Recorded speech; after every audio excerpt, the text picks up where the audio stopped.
This was the man who had pursued me. I had brushed off the initial message stream that materialized the night and days after our wedding. They were haters, I had told myself. I had married a wonderful man. I was in a powerful position, and jealousy had reared its ugly head. But this revelation was something else. This was not the love I had thought it would be. But I could not leave this man. I loved him deeply. I also needed to save this marriage for my father's sake. My father had allowed me to marry outside of my tribe because he wanted me to be happy. He had gone against everything he believed in and had not told his closest family members I was getting married. To get a divorce right after I got married would hurt him terribly.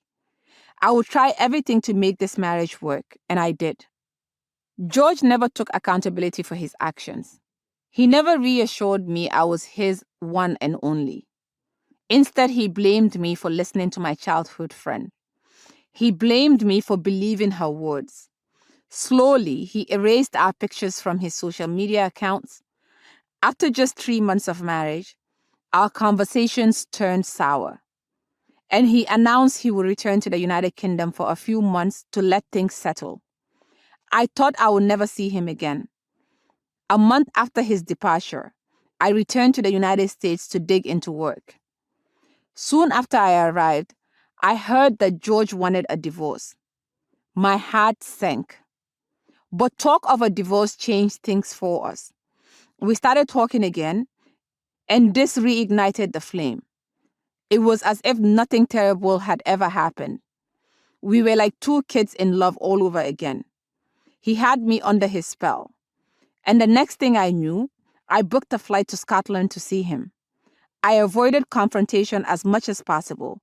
So when George told me our marriage did not work because I cared more about others' opinion than I did about him, I agreed and apologized. After I returned to the United States, we kept talking. Eventually, we decided to go back to the Gambia and rebuild our lives. Neither of our parents knew we were seeing each other again, so we decided to keep it quiet.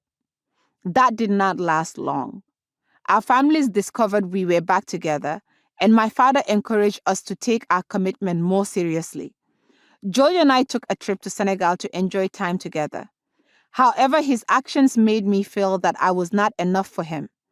To avoid confrontation, I returned to the United States.